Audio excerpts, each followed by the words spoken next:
Welcome once again to Cinemaholics, the major motion podcast where we talk about the biggest and best films swinging into theaters and streaming on the web. From the San Francisco Bay Area, I'm John Negroni. In one universe, I'm the film editor for InBetweenDrafts.com. In another universe, I'm still the film editor for InBetweenDrafts.com. It's a bit of a dead end. From Pittsburgh, Pennsylvania, he's a freelance film writer in every dimension. It's Will Ashton. Wow, no, it's not Will, it's Spider-Will from the alternate dimension.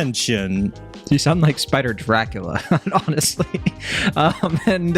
Look, no universe could hold this guy into one box. He's, of course, from LA, Los Angeles, California, and the most Spider-Manist fan in the Cinemaholics guest library. It's Matt Serafini. Hey, Matt. Hey, John. How's it going? It's been too long since we talked, which is like, I think, a half hour. Right. Well, exactly.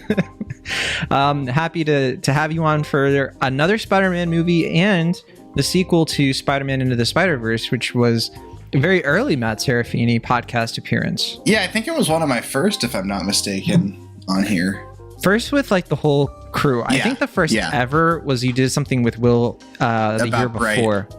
Bright and downsizing. Yeah. Downsizing, that was it. Because then you did a series with Will where like every December for like Christmas. 2 or 3 years, you guys would do the like movie that nobody watches. About small people. Yeah, Welcome to Marlin and Downsizing. Is there anything? We couldn't convince John to watch this movie, and he went to go visit his parents. So Will, Playmobil. We did the Playmobil one too, I think. Oh no, we never did Playmobil. That was what we were going to do. We watched it. I watched it. Well, yeah, we watched it. You're like, why did I watch this? No, what happened was we watched Playmobil during the pandemic, during the group watch. That's right. But we couldn't see Playmobil in time because it left theaters like almost as soon as it came in because nobody wanted to see Playmobil because everyone knew it was a bad movie. There should have been a Playmobil Spider-Man in. There should have. You're right. Across the Spider-Verse. Yeah, maybe there was and we just missed it because there were a lot of things going on. Yeah, very possible. So yes, we have you back. It's going to be what? Is there going to be another movie involving people who are small coming out this December that we can this December? We'll have to check. A sequel to Tiny Furniture. Yeah, Tiny Furniture 2. I can see that. I would love smaller. It. Yeah. Tiny, too small. Even smaller. Yeah. Too tiny. Or no, what it's going to happen is it's going to follow the Honey. It's going to follow the Honey I Shrunk the Kids formula, where instead of the furniture being too tiny, it's going to be too big. So it's Honey I Blew Up the Furniture. Now that's a subversive sequel. I'm going to be honest. I don't even know what Tiny Furniture is. I've just been playing along, but I've never even heard of it. Is this a movie? So Tiny Furniture is the first movie, or I think one of the first things that Lena Dunham did before Girls. And yeah. It's like a micro budget. The show Girls, not the gender. Yeah. Right. So. Yeah. Neat. But so I did not think we were going to bring up. I didn't think we were going to bring up Lena Dunham in this review of Spider-Man Across the Spider-Verse, but I should have known, right? Well, I mean, this movie has so many celebrity cameos. I mean, it's only fitting that we can just bring up some of there should have been for Spider-Gwen. There should have been a Hailee Steinfeld appearance from both Dickinson and Edge of 17. Why not? So Matt, you were here when we talked about Into the Spider-Verse almost about 4.5 years ago, because that was December 2018. That's right. Early episode. I re-listened to that episode, and it was a fun. It was always fun to go back in time a little bit. Did we sound joyful? Yeah, we sounded actually, Matt, you sounded the most cynical out of all of us tone wise, but you were so happy about the movie. But you were a little bit more stoic, right? Interesting. Yeah, it was fun. And then of course Will sounded like his audio was going through a blender, which I think some listeners miss that. You know, it's like it sounds like you have like the phone. It's like a metal cup connected by string. The good old days. Yeah. Well, it sounds like I was recording in the exact opposite room of where my microphone is. There was a period of time in which Will recorded with a Guitar Hero microphone. Yeah, that was the first I think that was like the first 5 or 10 episodes. And if I'm not mistaken, wasn't it my old Guitar Hero mic? Oh no, we are digging up a piece of lore. Cinemaholics listeners are gonna have to add it to our wiki, to our IMDb. Yeah, we found out we're on IMDb, Matt. No kidding? Yeah. Am I in there? Because no, it's just us. I have, I think, like 3 different IMDb pages that I did not make. Right. Because different? You got to get them consolidated. I know. I got to work on it. There are people on podcasts right now who are trying to like factor in crediting you and your work, and they can't. And they like want to know that I'm the same guy who was in the Jeff Goldblum movie in 2005. And you have people scratching their heads being like, well, okay, I know for sure he was in the Scooby-Doo crossover episode with Chris Sheridan. I know that for sure. So where is it on the I think IMDb did list our Mario episode, but did not credit Matt. Wow. So wow. Yeah. That's pretty. That's genuinely one of the most appalling controversies involving this podcast. But no, Spider-Man Across the Spider-Verse. Yes. A sequel 4.5 years in the making. I think they were originally going to come out with this movie earlier. Last October. Yeah, because they had Mitchell's versus the Machines in 2021, big hit, nominated for Academy Award, probably should have won. Wait, actually, did it win 2021? And I'm forgetting, because that's the year of Ride and Last Dragon, Luca. Was there another Pixar movie that year though? No, I don't think so, because the next one was Turning Red. Yeah, what did win? Was it Mitchell's versus the Machines that won? And I'm just forgetting. I don't think so. Was it Encanto? I'm pretty sure it went to Encanto. I think it was Encanto. Because by then that movie had its like second win. Movie 2022, because that's when they hold it. Well, I remember, I think Encanto won the Best Animated Feature Oscar, but it didn't win Best Original Song because I think they were dead set on making sure Lin-Manuel Miranda did not become an EGOT because they don't know what's going to happen when he becomes an EGOT. He'll be too powerful. That's what it is. Well, actually, no. What happened is they're waiting until this upcoming Oscar so they can give him the Oscar for the Scuttlebutt song that's in The Little Mermaid. that needs to be the one that makes him an EGOT winner. Right. EGOT, in fact. EGOT, yeah. This is completely... Mac-Pegot. This is so far away from Spider-Man Across the Spider-Verse, but I am looking at it now, and it was... Because I was like, wait, was it the one that they didn't get was We Don't Talk About Bruno, but I don't think... Yeah, no, I'm just looking at it here. It was Dos Oruguitas, which is the better song. That was nominated for Best Original Song, but We Don't Talk About Bruno was like the big like blockbuster hit song. I think it just kind of happened after the Oscars were voting, Or nominated. If I recall correctly, they really wanted to include We Don't Talk About Bruno in the Oscar ceremony. So like before the show even started, they had like a 7-minute We Don't Talk About Bruno number, even though it wasn't nominated or eligible, I think, to be nominated. So it was just like, we're just doing this because... And then was it No Time to Die? That one? Yeah, No Time to Die is the one that won. Okay. But that was also the year that they took out categories like we don't have time to show the best ed. Or we need to do 7 minutes of it. It's one of the few Oscars I didn't watch. Funny enough. Yeah. Okay. So Spider-Man Across the Spider-Verse. I mean, we can segue that into the Spider-Verse, big hit. But more so after the fact, because when the movie initially came out, I think we even said in our review, it's like it's doing okay.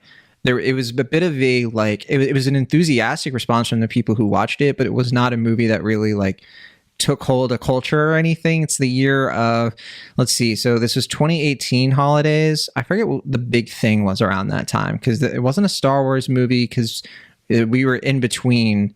That was a year of Solo, a Star Wars story. I remember being excited because I was like, the Spider-Man movie has the Star Wars slot that year. I'm thinking, yeah, and then I'm thinking now like I think Aquaman. That was the big movie. That made like over $1 billion or something.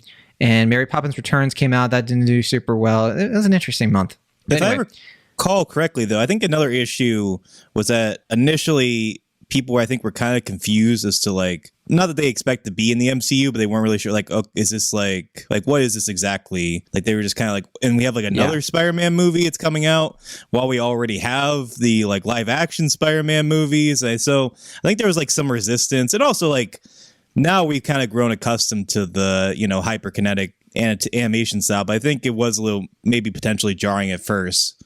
But yeah, I mean, I definitely think a number of factors played into the original Spider-Verse's favor. The fact that, like you said, I think people really responded to it and had a good word of mouth that kind of gave it some legs, but also it won the Oscar. And I think also that was the big thing. It really, that whole like the campaign it went on, because they knew that it had a really great shot of beating out Incredibles 2. And I think the only other competition was Cars 3. unless I'm forgetting. I think that might have been the year Klaus came 2017. Out. You're right. You're right. Yeah.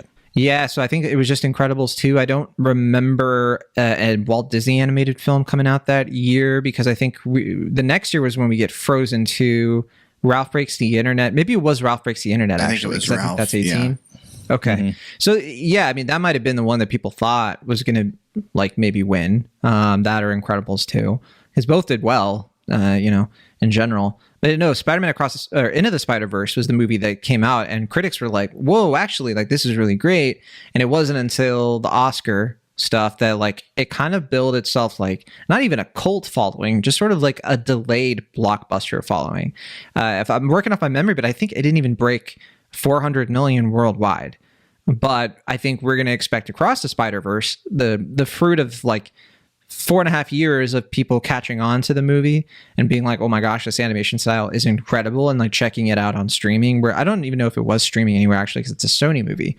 So it probably would have been on Netflix at some point, but I don't think it's been on Netflix like consistently, right? You're correct about both of those things. Okay, yeah. So 'cause I would bet you, yeah, when it came out on streaming, when it was on Netflix, people probably ate it up. It's on I do remember that moment. Right now. It's where? Tubi? Tubi, yeah, because whenever you have a sequel to your well-received movie, you want it to be available on Tubi. Sony's just the company of the people, and they're like, rather than take it off of a service and make them pay for the rental, we just want to make sure that they have the means to watch this original movie. It's just good business sense, I think. It is so weird to me that Sony never tried to like make a deal with anyone, like a more firm deal with something like Netflix when they had the chance to like coincide their original content, because they tried like with PlayStation to have their own sort of pseudo streaming service. They had like a superhero TV show or something. Powers, based on the graphic novel by Brian Michael Bendis, who also created Miles Morales, co-created Miles Morales. Very nicely referenced. And then Charlton Copley, I think, was the main guy in that. Yep. But they eventually shut it down, but now they're kind of like revamping the PlayStation thing with like Uncharted, as we were talking about, I think, before recording. And I think what was the most Last of Us, which is kind of their big thing right now. But it's interesting to me that like Sony doesn't have a streaming service like go to. They clearly aren't going to do their own. I think the streaming wars have kind of settled on like, okay, no more. But also, like, which ones are going to go away at this point? Probably Paramount Plus and Peacock are the closest. I don't know. Like, to me, like, Netflix is too big for, like, Sony to, like, bully around or try to have, like, an extended thing with. But we did have Mitchell's versus the Machines, right? And they worked together on that. I was going to say, they seem to be pretty firmly in bed with Netflix at this point, not only with doing like a release with some of their recent films during the pandemic, but also I think they have some deal where most of their original movies go on to Netflix after a certain period of time. And I think it's been to their benefit. Like you said, Uncharted, I think, was a movie that theatrically did kind of whatever, but it got a lot of people to see it on Netflix because they were like, oh, this is not just some random thing that Netflix dumped on their service. This was actually a movie that went to theaters. I didn't see it in theaters, but I can watch it now on Netflix, the click of a button. Yeah, it seemed like for a while there, they were coming out with a lot of stuff on Netflix. Sony Pictures Animation, like not just Mitchell's versus the Machines, but also Wish Dragon. And like I think there was another one that was like Over the Moon, maybe, or like they just had a couple of like these offshoot. Am I misremembering? You're forgetting about the movie that inspired one of our most listened episodes of Cinemaholics. Vivo? Yeah, that's it. Okay, yeah. It's not Over the Noon. I think that might have just been Netflix, but I'm looking at the official list. Okay, yeah, thanks. Yeah, the official list here is that like Sony Pictures Animation after Mitchell's versus Machines, they did Wish Dragon as well that same year. Then they did Vivo later that year. So they had like 3 in 1 year. But they haven't done anything else except for the Hotel Transylvania movie last year. The 4th or 5th one, whatever it was, and then now Across the Spider-Verse. That Hotel Transylvania movie, I don't even think that went to theaters. They just put that on Amazon. Yeah, it was released on Amazon Prime. So kind of a weird, one of the non-Netflix, it is confusing because like as soon as I thought of it, I was like, if Sony doesn't have like a direct kind of thing, it's I don't know, it's a little inconvenient, I guess, for people who want to find this stuff. But I bet you a lot of people bought it at a certain point into the Spider-Verse because it has such fierce fans. But yeah, anyway, Across the Spider-Verse, we're talking about this after the opening weekend. So we've kind of I think each of us have had a chance to see what the reactions have been like, the box office, which has been very strong. We're going to play the Rotten Tomatoes game later, but I think both of you, I'm assuming neither of you have seen the official score, at least as of today. And I would assume that you can guess that it's doing pretty well on Rotten Tomatoes. Strong hint, I guess, for you two, just in terms of like the word of mouth. But I think we each kind of went into this movie under different circumstances. You guys just saw it this weekend. I saw it when it was like in the middle of the first wave of people seeing it. So I knew that people were like calling this thing like a masterpiece. And even in our summer preview episode, Matt, maybe this is going to make you a little upset and disappointed in me. I was kind of like saying like, I don't know about this one. Like, I just don't know if it was more of a me thing. Like, I don't know if I'm interested in another Spider-Verse thing, because when Will and I were talking about this with special guest Cameron Culbertson, my thing of it was that Into the Spider-Verse was so good. I was like, how do you do a sequel to this? How do you top this? And also, it's not 2018. We've had like 5 or 6 multiverse big things in pop culture, from, you know, Doctor Strange, Multiverse of Madness. We've had Loki. We've had Everything Everywhere All at Once. We've had like just so much multiverse stuff, and I just have consistently been very sick of it. I don't love multiverse as a storytelling gimmick, because I feel like it's already been kind of played out. And Into the Spider-Verse did a really good job of that, but it was early on. So I was the naysayer. I was like, I don't know. It wasn't on my most anticipated, and I didn't guess that it would be. I would guess it would be like maybe number 3 or 4. But I assumed that Guardians of the Galaxy would do better box office than Spider-Man Across the Spider-Verse. Boys, I think I am going to be way off on that, because I think this is going to be one of the biggest hits of the summer. Don't you? Yeah, Matt's nodding. It's everybody. The response, the word of mouth is incredible to this thing. I haven't seen a negative response to it yet. Yeah, I think it's going to make a lot of money for Sony. Will and I have. Will and I don't know if we're going to divulge any of that hot take we saw. I mean, might be a I can of worms. Say I haven't really seen any like super negative react. I've just seen a couple people kind of shrug their shoulders. So, I mean, I think that's, pretty great buzz for a movie like that. I mean, granted, I know because this movie is getting so many great responses, eventually somebody's going to be like, well, it's not that great, you know. But I was going to ask Matt, so this is the 4th second Spider-Man movie. So would you care to rank the 4 I hate ranking things. Spider-Man 2 movies that we've gotten? Rank the Spider-Man 2s? Yeah. The 4 Spider-Man 2s. That's kind of fun. It's fun. I just don't like ranking things. I like all 4 Spider-Man 2s, and that's controversial in and of itself. You're going to say Amazing Spider-Man 2 4 times. Is that... Which one stands out the most to you then? Stands out the most? I mean, I feel like it's got to be between this one and the Raimi Spider-Man 2. Toby 2. Yeah, because that one's just like the quintessential Silver Age Spider-Man movie. This one is like the quintessential modern Marvel Spider-Man movie, because Spider-Man is no longer just what he was whenever it was the 70s or even the early 2000s. Spider-Man now is a multiverse thing. He goes to space. He has an alien suit. And this movie like leans all the way into the meta of Spider-Man, even more than the last one, which is saying something. Well, the reviews have been very positive. The box office has been very rip-roarous. But what is this movie really about? Okay, so the movie picks up about a year and a few months since the last one. Although, if you recall, Into the Spider-Verse kind of ends with a cue to a scene that happens in this movie where we see Miles being interacted to, like, from across the multiverse with Gwen Stacy. So that was teased at the end of the last movie.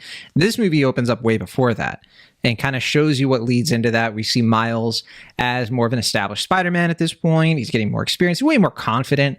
You know, he's already Spider-Man. Now he's in that like zone, that Spider-Man 2 zone of like balancing his personal life, what he wants to do, but also he really misses the girl.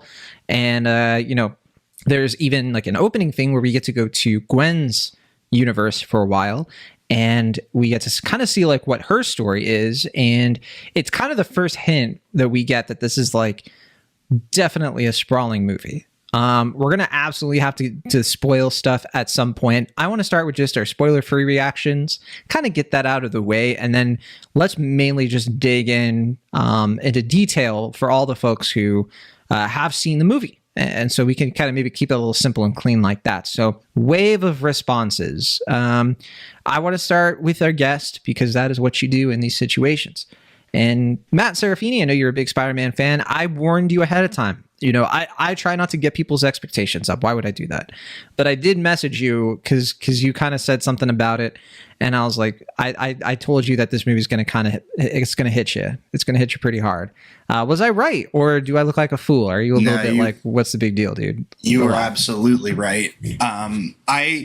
Just to back up for a second, what you were saying earlier about on the summer preview, you not being as sold on this one. I agree. I mean, I was avoiding watching trailers for this thing, but Spider-Man Into the Spider-Verse set a high bar for Spider-Man movies, for animated movies, anything. It's just, I was like, I don't see how they top it. And the fact that none of the directors on this one were the same as the directors on the first one, I had concerns. Yeah, I think Bob Persichetti was one of the main directors in the last one. He went off to do Mitchell's versus the Machines, but this one we have Joaquim Dos Santos, we have Justin K. Thompson, we have Kemp Powers, neither of whom have ever directed a movie. But they have each been like extremely celebrated artisans of like other disciplines. Wasn't Kemp Powers the co-director of Soul? He was mainly the writer. I don't think he was the co-director. Okay. I'll fact check that because I could be misremembering there. Okay, but this is the second Spider-Man movie not to have the director of the first Spider-Man movie come back. How about that? So Kemp Powers co-wrote Soul. He did not co-direct. Oh, okay. I just remember he was on the stage with Pete Docter for the Oscar, so I thought he was. I do think that they tried to hold him up more as like a co-director, but I don't think he was credited. Like I don't think, like, based on probably unions and stuff like that, it's probably what it came down to. So he's kind of like he was the person who kind of came in and saved that movie, and they really handed it over to him. But I mean, it kind of goes to show how interesting it is when these animated movies have so many directors on them, but sometimes they're still really like good, which I find kind of interesting. Yeah, it's not always a bad thing. Like, with live action, you're like, oh man, that has a bunch of directors. There's no way that's going to be clean. But animation's a different beast. I'd like to investigate that more. I feel like I do have more experience observing like how people direct these movies. And I will say, like, one of the first times I ever got to see this like really up close was with Inside Out. And that is a movie where, you know, Pete Docter is the director. But when you are like really watching like the story artists and they show you videos of like when they were crafting certain scenes, Pete Docter was not the end all be all, you know, like he really was like relying on other people to make calls for him and have like authority that you don't usually see directors hand over in a lot of key ways. And I kind of see that echoing with these Spider-Verse movies. Another thing I was going to say, though, is that the funny thing with me about these is that even though they're not the directors, I always kind of think of these as Phil Lord and Chris Miller movies because they are. I feel bad about that because it's like I get it because Phil Lord and Chris Miller obviously are like their executive voices. It's their production studio. They clearly have their fingerprints on this. They worked on the script. I think, both of them worked on the script for this one. I think only Phil Lord. Phil Lord was the only one who did the last one. I also think it's worth noting that both of they are established at this point to be very involved producers. Everything that they're producers on, they're like it has their fingerprints, like you said, John. But I think that sometimes people sort of like overstate, you know, their not, I don't even want to say authority, but their contributions to the diminishment of like the co-directors who I do think are kind of get overshadowed unfairly sometimes with these things. I mean, I've been guilty of it. Weirdly, I kind of feel like they have this sort of relationship that I wish I would have from like Kevin Feige, where he's like obviously the big producer of those movies, but like they still allow the directors, and like you can tell like with this movie if you watch it after watching Into Spider-Verse, like it's definitely different directors. They have different sensibilities with this film. Like it is a director forward film, but it is also one that is so clearly the brainchild of Phil Lord and Chris Miller as well. Sorry, we stepped all over Matt your response to the movie, so apologies for that. But please, sorry, back to what you were saying. Well, just to finish up, I'm pleased to say that my concerns were, I wouldn't say unfounded, but they were irrelevant. The movie is fantastic. I don't even know how to talk about it, so I'm glad that we're going to be getting into spoilers soon. But a hearty yes from me, many thumbs up. I didn't think it could possibly surpass the first one for me. And I'm not 100% sure, but there's a good chance of it. Yeah, we'll get into it. We'll get into it. But yeah, I really liked the movie, obviously. I love Spider-Man. I love animated movies, and this is just gravy. So yeah. That's interesting. I think the thing I was most curious about, Matt, was how you personally compare it to the first one. And so, excited to dig in that a little bit more, because certainly I have some strong opinions. And Will, what about you, though? I know you were a big fan of Spider-Verse. All of us were fans. Sure, Maverick. Yeah. I was listening to him talk about that movie, and he perked up like a Christmas tree, which was fitting considering that month. And you liked it as well. Yeah, I mean, I really did enjoy that film. I mean, I had I don't know if better expectations. I knew I was definitely looking forward to that one more than, by that point I was definitely fatigued by the Marvel movies, and I was definitely kind of over it with the MCU. But I was like, obviously Phil Lord and Chris Miller know what they're doing. This isn't really connected to a cinematic universe. It's its own thing. It's kind of going back to the basics in some ways, but also doing something so forward thinking and bold and unique, and also just finally bringing Miles Morales into the films in a way that, obviously we've been seeing Peter Parker over and over and over again, as the movies like to kind of play with tongue in cheek. But yeah, I mean, I guess I had more expectations than you two going into this. Not in the sense that I was super looking forward to it. I just I just kind of assumed it was always going to be good, but I did find it kind of interesting that there wasn't a lot of buzz to it. I was kind of forgetting oh, it's coming up pretty soon. It was always kind of one of those things that was oh, it's going to be coming out eventually. It kind of took me aback when I was oh, this is coming out on my birthday. I didn't even think about when it was coming out. I was just oh yeah, that's coming out. Oh, that should be fun. But yeah, I guess my expectations weren't I'm nervous, and more just kind of well, I'm just curious to see what they're going to do next. I have enough faith in Phil Lord and Chris Miller as producers as well as directors, just to kind of know that they're going to do something that's justifying doing a sequel.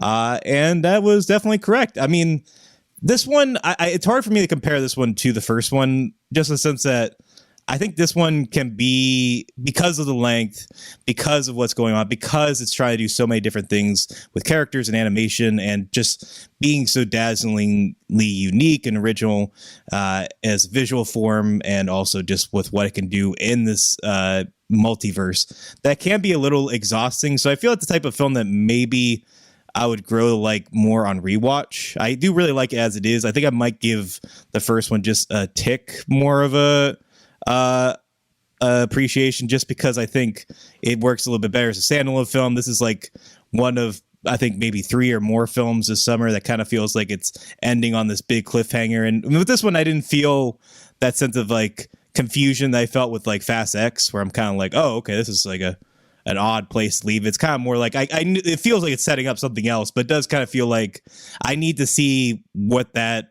is to kind of evaluate this film as a story, because I'm kind of getting an impartial look at it as it is. But nevertheless, we're also, to what you're saying, we're also getting Mission Impossible Dead Reckoning Part 1, right? Yeah, exactly. So I am curious, once that third movie comes out, to kind of look back and evaluate this film as a part of that.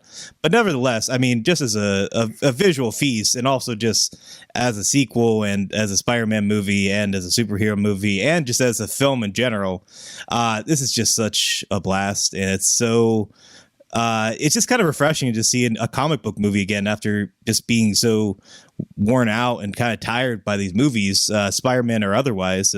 Just see that there's so much room for creativity and invention, and play and fun. And yeah, it's just, but also not sacrificing the emotionality of it, not sacrificing the character, not sacrificing the story, allowing those moments to breathe, feel proper, but having just such a whip smart speed and ferociousness and just innovation, as I said before, to it that is just dazzling to see, especially on some of the biggest screens you can. I'm really glad you mentioned, comic book movies, sort of being like, I don't know, having a different feel after this, because it seems to me like over the last, maybe since like Into the Spider-Verse came out, there have been a few big misfires in terms of like you have your Wonder Woman 1984, you have Quantumania, where I think like some people try to defend those movies a little bit and be like, well, no, see, it's like these feel like comic book stories, like these kind of one-off. They're very weird. They have like very rushed endings, but it's part of the comic book charm. And I think a lot of other people were like, okay, but like you still have to do that well.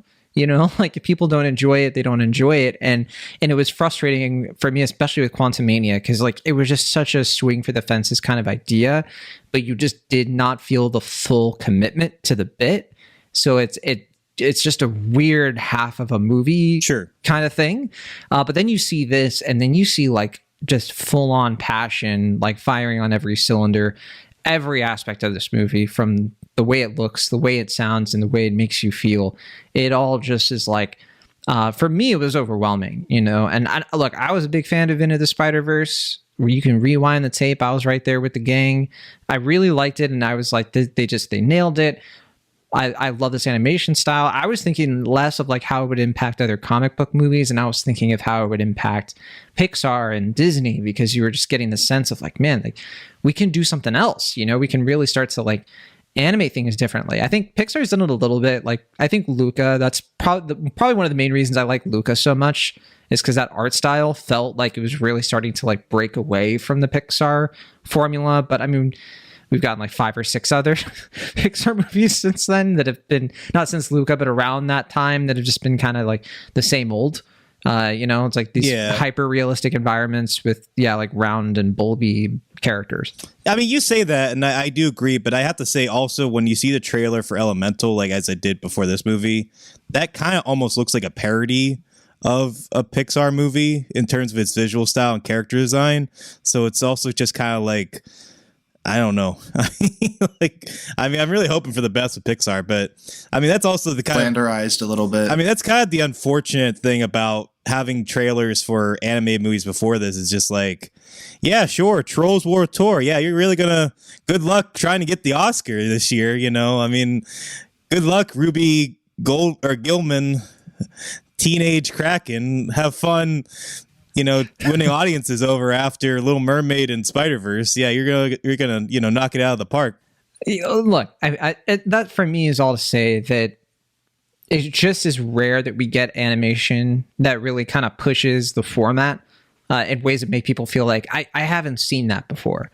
I haven't really seen something like that before. And I don't want to overly complain about Pixar, because I think even though I would say like their ascent in terms of like the rate of how they were able to evolve animation in some ways kind of hit a stall with The Good Dinosaur, because the effects in that movie, were so incredibly well done. But I think since then, I don't think I've felt like, whoa, by a Pixar world where I'm just like, wow, they really found a way to like up the ante in terms of how this stuff can look. I would say, with the exception of Luca, I do think Luca was kind of a cut above for me, because it was different. It was like not because we were doing something different. I would push back on that in the sense that I think Soul really is a pretty visually inventive film, even for Pixar. But I get what you're saying. I agree. I think it was really good. But again, it's just like it just didn't feel like a jump. It just felt like a really good utilization of what exists already.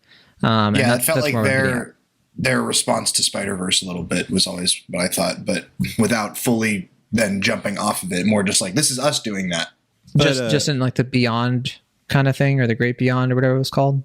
But Great Before. Yeah, I'm glad you mentioned that, though. So to like, it is interesting how much, like we said, a movie like this kind of had, kind of a modest opening, but it has shifted a lot of like how we see movies and stuff like that. I mean, I think it played a decent part in like a movie like Everything Everywhere at Once being kind of more palatable and eventually winning Best Picture. But also just like we see movies like Puss in Boots, The Last Wish, that are so clearly visually indebted to that film in a way that they go completely against the traditional DreamWorks formula. And I think for that case, I mean, certainly for the better. And then also, like we were kind of alluding to, like, you know, at one point when Spider-Verse was coming out, we're kind of like, oh, you know, like, how is this going to like factor in when we have all these MCU movies? But now it's like the opposite. It's just like, well, we have Spider-Verse. So like, what are you going to do in Ant-Man and the Wasp Quantumania? It's going to compete with that. And, you know, it's just, it almost, it's not that they're making them redundant so much. It's just like, it kind of feels like they're eating this movie's, you know, leftovers at this point. And it's just fascinating. They're making those movies feel irrelevant and unnecessary because they're doing the job so much better. I'm feeling a bit, you know, I'm re-looking at my predictions for what would be the most successful movies at the box office domestically. And I'm feeling a bit foolish. I'm feeling like I was a bit off in certain places. You know, I have Spider-Verse at number 4. I think it's going to be number 1 or 2. I'm feeling good. Like, I think I called Fast 10 because I have it pretty low. And that movie just has not been really hitting. The one that I'm still kind of curious about is The Little Mermaid. It didn't have a great second weekend. And so for context, Little Mermaid's made 186 million. And it's second week, which is solid. But for context, Spider-Man Across the Spider-Verse has already made 120.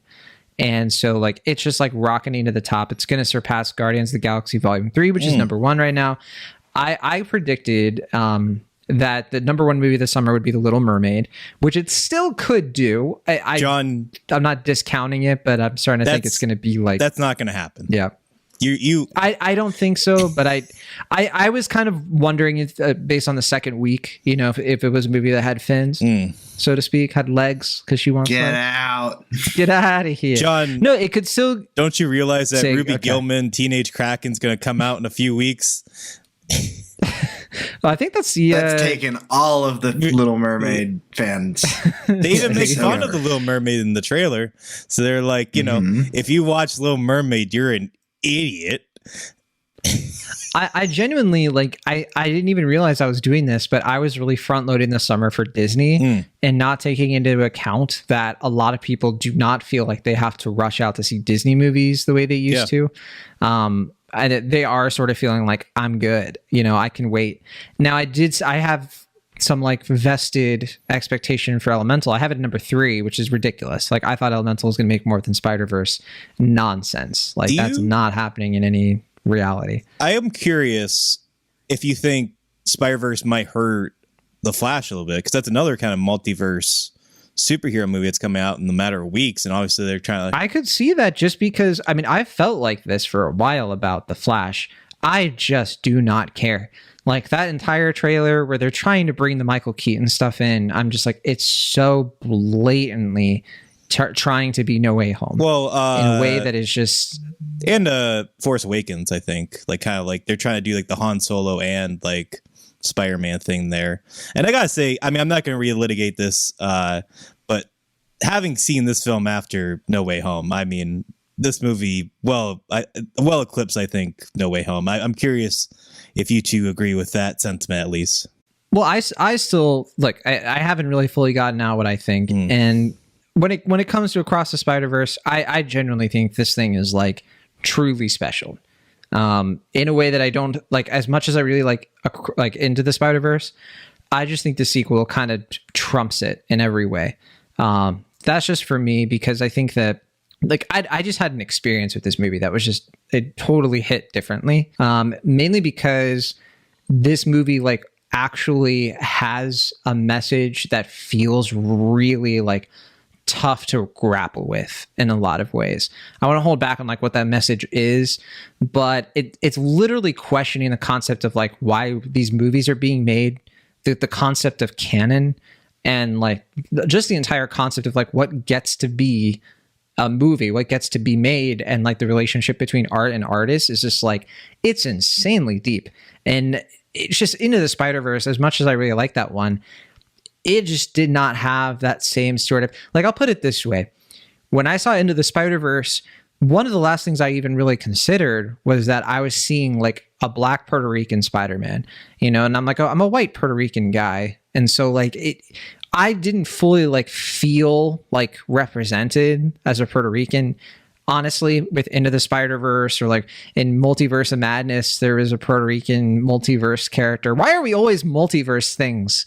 What is that about? It's kind of cool, actually. But no, in this movie, Across the Spider-Verse, I think they just nailed it. I was like, oh, he is legit. Like, he felt way more Puerto Rican, and in kind of like a mixed race household too. Like the Spanglish, but not being particularly good at the Spanish part.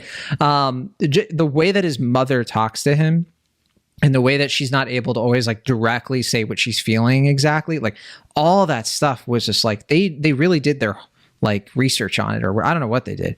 But sorry, that's just like one element of this. I after seeing this movie, I came out and I said, I think this is one of the best comic book movies ever made. You know, at first I was just like, this is clearly, I think clearly the best Spider-Man movie, period. Like I look at Spider-Man 2, I think has always been that for me, because I always felt like Spider-Man 2 was just like top to bottom. It just does the job perfectly. But after watching this movie, I genuinely question whether or not live action is the optimal way to experience a superhero story. Because I think animation just has, at least up to this point, it just feels such like a better fit. Because I think it tells the story with like profoundly more like layers and concepts that like I just don't think live action can currently touch. Yeah, I was going to say, I mean, to go back to your earlier point, and I don't want to assume, of course, but I do think it is notable that, I mean, one of the main directors here is Joaquim de Sotos, who is a Portuguese-American filmmaker. And I mean, I don't want to assume that that was his influence entirely, but it does kind of feel like actually having, you know, more of a, you know, like a Portuguese filmmaker involved and giving it that authenticity that you're talking about, especially from the Puerto Rican perspective. I mean, it just, I think to me, like that's the stuff that really feels like having, you know, a unique set of directors here, having a variety of directors, people who didn't work on the previous film, just to expand upon what really worked with that first movie, but also giving it more intimacy, more relatability and everything about that. It was, just really invigorating to see. I think it's also worth mentioning that Joaquim dos Santos before this has been part of some of the best animated content ever. He was a director for Justice League Unlimited, which like you see the difference between like the early Justice League and then when Unlimited came around, how they just like completely upped the ante in every way in terms of the writing. But also he came on to Avatar: The Last Airbender, specifically in the middle of the second season, which for in between drafts, we're actually doing like a huge ranking of every Avatar: The Last Airbender episode. And you'll see on our lists, like season 2, like the second half of season 2 onward is just like where we're all ranking things at the top of the list, like because the quality really jumped up. So he's been part of some really great stuff. I want to make sure that was put out there as well. So clearly we're all big fans of the movie, and I don't know how much we're going to get into in terms of, you know, specifics, and I certainly have a lot to say, but let's open it up here for spoilers. Is there any last spoiler-free thing you want to mention before we get this thing going? The warning goes up. Okay, here we go. If you haven't watched Spider-Man Across the Spider-Verse and you care about spoilers and all that stuff, this is your chance. And we'll do the Rotten Tomatoes game at the end. We'll save it. So you'll have to watch the movie to enjoy the Rotten Tomatoes game. Sorry, it's just going to be one of those weeks. But let's start off here with the spoiler talk. Starting now. I genuinely didn't know that this was a part 1 going into this movie. And I avoided mentioning that. Like in the review, I've seen some people have kind of put that out there because they feel like it's pretty common knowledge. I don't know if that's necessarily true. I don't think normal people like are aware of any of this stuff. Like, so I've been wanting to make sure I don't give that away in case people want to experience a movie not having that expectation. I don't know if you guys would agree though, if that's the right call. I'll just say that for me, I'm not saying it's better or worse. I'll just say that like literally every response I've seen or heard or read about the movie made sure to put the caveats like this ends with a cliffhanger. Just know in advance that this movie doesn't have like a traditional ending. Go into that knowing it. And I think that actually, I know people were doing that in the interest of like protecting the viewers and be like, don't like get too excited, like expecting some sort of resolution. But I think for me, it actually kind of took away a little bit from the experience because I kept like every time there'd be like a little moment where like the score rises and like a character poses dramatically and is going to go somewhere, I was kind of expecting like, oh, is this going to be the end? Like, is it going to end here? And then it would just like kind of keep going. I just imagine you, it's like, it's only been 25 minutes. Yeah. And you're so anxious about this movie ending. But you're just like, hey, it's me, Miles Morales. And you're like, is this where it ends? I'm the one and only Spider-Man. Well, that seems like an odd place to end this movie, but all right. But yeah, why is it an ATM machine? Right. Directed by Joaquim. Right. Yeah. But yeah, I mean, I do want to talk about Spot since you brought him up. A character who from what I've been told is like A+. I don't even want to say idea. A third-rate Spider-Man villain. He's D tier. D tier, yeah. He's the kind of villain who in the TV shows, he is like underneath the B team. Mm-hmm. You know, in terms of like the main villains, he is just like, he's always been sort of like that filler episode kind of villain. And this movie is about that. Like, oh my God, that is just so like, who had the idea to like, we're going to make Spot a more dastardly villain because we're going to have this whole meta thing about how the Spot is always like, you know, looked down upon and treated as just sort of like like you're saying, Will, like a third rate, second rate or whatever rate villain. It just makes me happy. It's such a great freaking idea. And not to disparage Quantum Mania too much, but I feel like it's so fascinating to me to go from like how that movie treats MODOK to where it's like kind of try to do like a similar thing where it's like, let's make fun of this goofy, you know, kind of like we said, third or fourth tier villain character who's like so ridiculous, and we just kind of just like laugh at it. But this movie does that, but also makes them kind of menacing and unique and interesting in a way. It's like, for one, like why you do that? Yeah, for one, why are you making MODOK seem like such a like whatever character? He's actually a fun, unique character. It's not. You shouldn't just like act like, oh, he's gonna make jokes about his dick.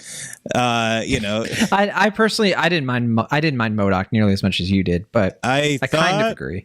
I don't know. To me, it's like, it's night and day when you compare to how this movie treats Spot. My only complaint with that is I feel like Spot kind of just disappears from this movie for like a long time when we have to introduce 25,000 Spider-Men.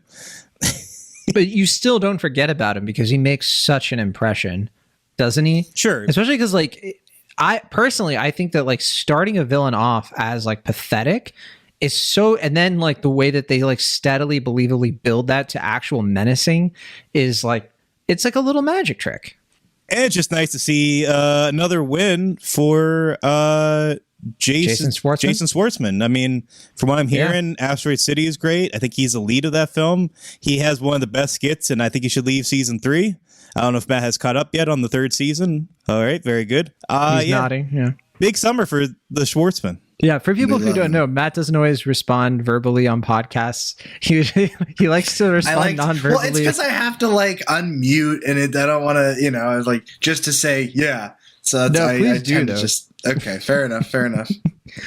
No, but so Matt, we were talking about the Spot. What did you think? It seemed like you were, you know, you were digging our Spot vibes. Oh yeah, I mean the Spot. He's like one of those characters that they introduced and like didn't do anything with, and then years later a Daredevil book brought him back and made him more scary, and then now he shows up from time to time. This was like they completely like reinvented him for this, and it worked better. It made clear sense enough, and it's like a clever way. Oh, he was created in the events of the last movie. Great, tie him together. That's classic Spider-Man stuff. He just, I lost the train of thought of what I was going to say, but I don't know. I loved the Spot. I thought Jason Schwartzman was great. He hit the spot. Oh no, I remember what I was going to say. Sorry. It's just that whenever he became more menacing, he becomes genuinely scary. Yeah. And I think that's, like you said, a magic trick. It's very impressive. Yeah, because it's like it takes you off guard. Like the movie lures you into a sense of like, you know, false security where you're feeling like, oh, he's just like a whatever villain. You're not really paying close attention, though. You're doing the same thing that Miles is doing. You're underestimating him.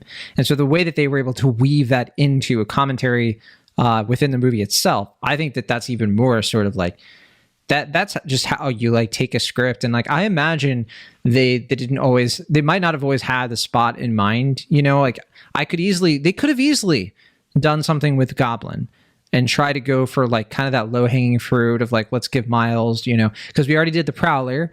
And they were like probably thinking to themselves like, okay, well, we could do like we need a nemesis for Miles, and in the comics he has different, you know, nemesis than Peter Parker, but he also has some similar ones. So like they kind of had a little bit of reign there, but the fact that they went for the spot just kind of shows you that they prioritized not just like that name recognition of like, well, we got to do Doc Ock because people like Doc Ock. Yeah, we got to do Sandman or whatever. Well, it's kind of like if for a Batman movie they did like Calendar Man, you know, and it's like at first you're just like, really? I mean, that guy, he's just.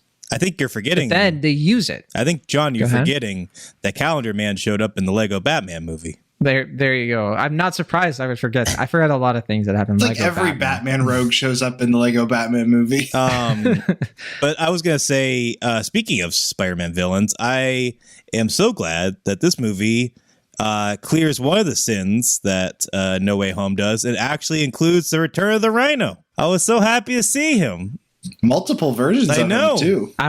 I genuinely don't remember the Rhino. There's a part where they say an interesting Craven, boring Rhino. I don't remember what the Craven looks like, but the Rhino is just like a normal Rhino, like you'd see at a zoo. Right.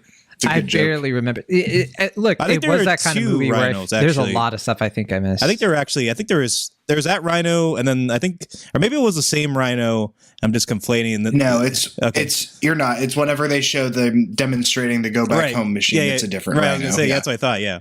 If there is one thing about this movie that did kind of give me a pause, I wouldn't count it as a negative or anything, but it was one thing that was harder for me to accept fully.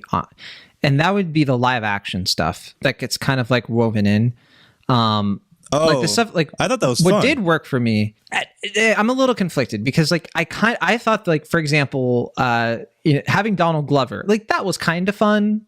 But I was a little bit also like, I was feeling that A-Force kind of like Avengers Endgame thing where I just felt like I was in a room with like sweaty Sony execs and they were kind of trying to get me to like them. That's how I felt about the Venom scene.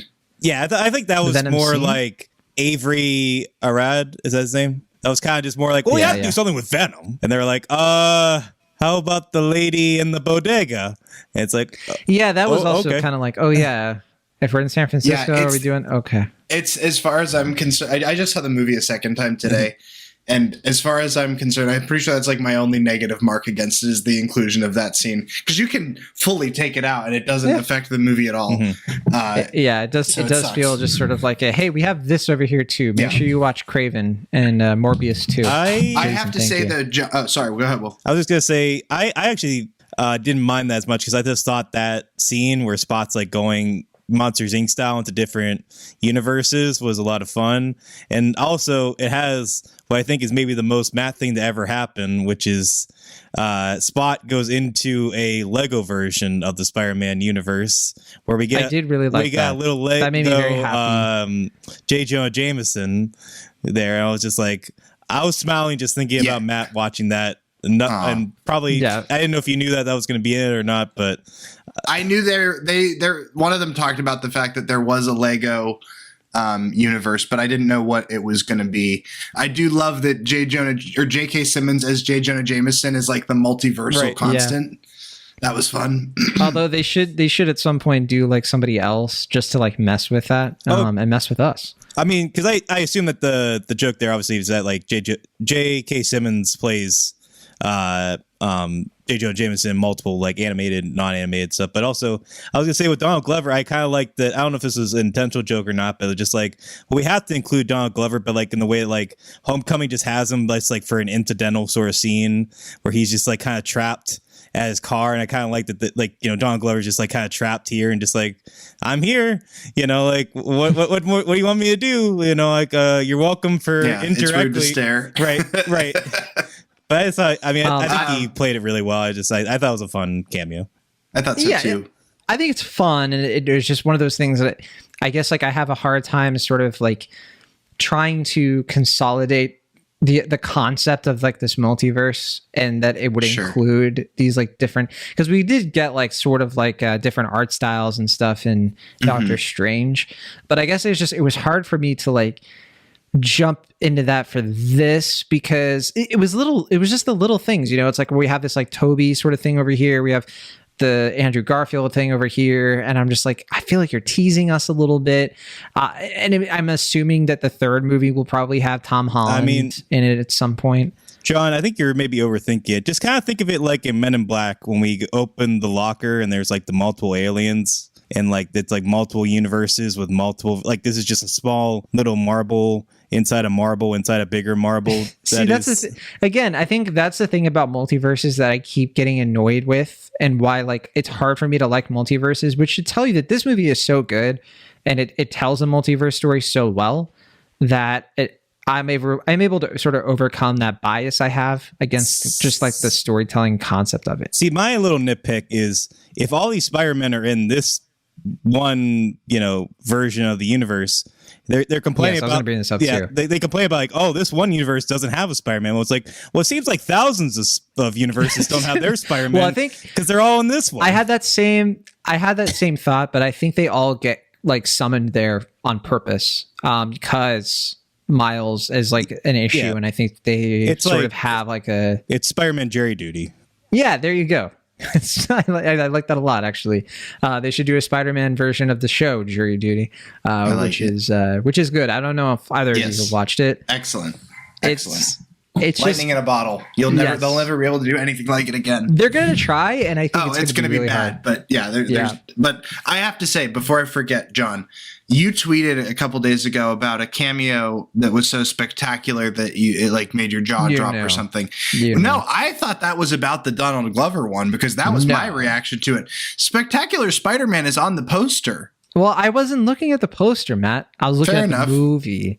Fair enough. So I did not know that they were going to do Spectacular Spider-Man stuff. And Josh Keaton was at the premiere, so I knew it was coming. Yeah, Will's literally holding up the poster. Like, they had posters at our screening, but they were only giving them out to kids. So we didn't get one. We're kids at heart. But no, Spectacular Spider-Man. Matt, I know for sure you and I have talked about it here on Cinemaholics about Spectacular Spider-Man. I feel like we brought it up a couple times. It's my favorite Spider-Man show. Like, period. It's the best one. The one that I've enjoyed the most. There's only 2 seasons, and I mean, you actually see like a little bit of a still of like him hovering over George Stacy is the detective. So like in his universe, like he's the one who's going to die next, right? And like you can tell that that's what they were headed with Spectacular Spider-Man, that they were going to have that death, because it didn't seem like they were going to like kill off Gwen Stacy. It was too much, I think, for a show like that. So like Spider-Man always has like 2 to 3 like close deaths, sometimes 4. Well, the way this movie did it's very clever. They say it's like canon point ASM 93, and it's because in the comics, Amazing Spider-Man issue 93 is where Captain Stacy gets killed saving a kid while Spider-Man is fighting the Dr. Octopus. Yeah, referenced directly here. And I like how this movie, one of the things that instigates Miles, not just the Spider-Punk, who is a genius creation of cinema, Spider-Punk with Daniel Kaluuya, like as soon as he comes into the movie, I was like, I'm sold. Like, you've got me for the rest of this. But he kind of like introduces this concept that like sticks with Miles, which is that like all this stuff is so painfully arbitrary. And it's kind of like turning it, like a finger over to like the fandoms that want like this sort, like that they expect every Spider-Man story to have the same beats for some reason that honestly just feels like we're going along with this because it's been done before and we think that it has to be done everywhere. And instead of like analyzing like why is this universe being ruined because Miguel O'Hara like apparently like went to another multiverse to try to do all this stuff, and instead of recognizing that something bad happened because of his choices, he's trying to like take that mistake and like extrapolate it onto Miles. And it's such a complicated thing because like the stakes of it are so different from other superhero movies. It's not this big villain. I mean, there is a villain who's trying to crush the multiverse, but it's way less about that. That's almost like an afterthought. It's way more sort of about how this guy is like, it's like the movie Stranger Than Fiction. It's like they're caught in like a narrative loop that they have to succumb to. It reminds me of like The Matrix, where it's kind of twisting the concept of like watching a movie, the idea of simulation and algorithms. And like you see the writers are trying to take the multiverse concept with this and other movies and try to be like, you can't algorithm, you know, the way that art is made, the way that life like goes through, what authenticity means. So like I had another moment in this movie where I was thinking about how AI seems to be like on the march sort of against, you know, people being, you know, like having individualistic art that isn't just propped up by some kind of like expectation machine. And that I thought that was genius. As soon as that comes into the movie and we find out what the real conflict is here, I was like, this is special because this is so different. It's structurally, like I said in my review, it's the kind of thing that a film school professor would like, you know, try to get you kicked out of the university, be like, get out of here. Like, this is not how you do a 5-act structure. But for some weird reason, I think it totally works. I agree. I had fun. Yeah, I have so much to rant on about this movie. I could go on and on, but I don't want to. Yeah. I like the part with Spider-Man in it. I was laddering to the spectacular Spider-Man thing, I guess, but no, just the fact that they showed him was just really cool. But and I just think that it's cool to like investigate like why does Miles need to lose somebody else in his life to like affirm who he is as Spider-Man? Like he lost his uncle, you know, and then it's like, well, now he has to lose, you know, his dad. Like Peter Parker loses his parents, he loses Uncle Ben. In Amazing Spider-Man, he also, you know, loses Captain Stacy. Then he loses Gwen Stacy, and it's just like, okay, it just feels a little bit like, you know, the idea is that a Spider-Man story doesn't need to keep killing off characters or fridging characters, maybe, in order to motivate. It could actually tell a different story, which I think is kind of cool. Was there anything else that happened in the movie, Matt, that you thought, was there any cameo for you besides the Donald Glover one where you were just like, this is, I can't believe this? Now I got to think.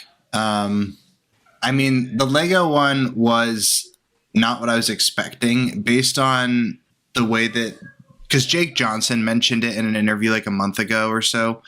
And I was thinking it was going to be like they were like swinging through different universes and, oh no, in this one they're Lego. But instead it was just like, it was even better than I was expecting. And I think that that's kind of a microcosm of how I felt about the whole movie. Because like I said, I went in with like trepidations. I wasn't sure how they would manage to top the last one.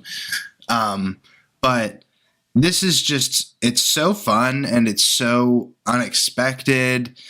I will say we talked a little bit about the like cliffhanger of it all earlier, but I didn't chime in. I saw it with my old roommate and he was mad because he didn't know. I didn't realize it was going to be an outright cliffhanger. I did know that this was originally Across the Spider-Verse Part 1 and they had changed it, but I was still thinking, like, I didn't realize they were going full Back to the Future 2 with us on this one. But I still loved it. And I know, I understand how that could be the one, like, kind of maybe sour point, but I don't think this movie wastes a minute. I think it had so many cool, different animation styles that are, I would like I want a whole movie in the Spider-Gwen universe style, the watercolory look. There's just, there's so much to love in here, and it's literally hard to talk about. I've seen it twice now, and I still don't really even know like where to begin. You already watched the movie twice? I thought you watched it for the first time today. No. I saw it on Thursday night, and then I saw it again today. Although today I forgot my glasses, which made it a little bit rough, but what can you do? I did hear some people were having audio issues with the movie. Phil Lord actually came out on Twitter and said that it's happening at a lot of theaters, that there have been issues with them putting it on the right sound channels. So if that happens to you, he tweeted out that you should ask the manager at your theater to make sure it's on the right setting. But I'll say this, because for me, watching this movie and, you know, that having that experience of like, I was realizing toward the end that it was not going to wrap up like fully, because I didn't know it was going to be a part 1, but I realized it was going to be a part 1 way before the credits rolled.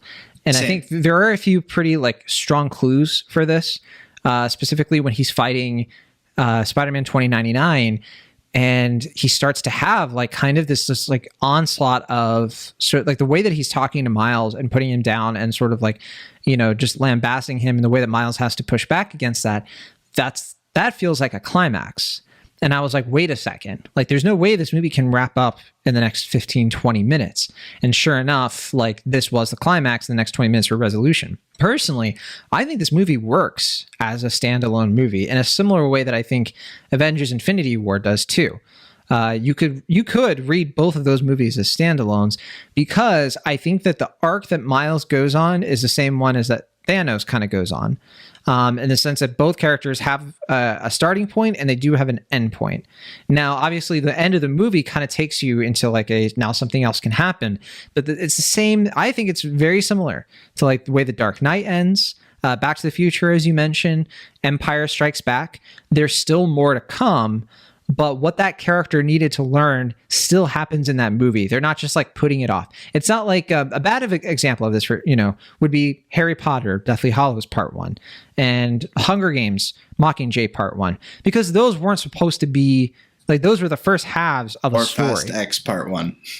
Yeah, to an extent, although Fast 10, I think one of the reasons that worked for me a little bit more than I think it worked for some other people, I think the Jason Momoa character is where you get that same sort of thing. It's the same thing with Thanos. Yeah. It's like he does get his arc in that movie, not to give anything away.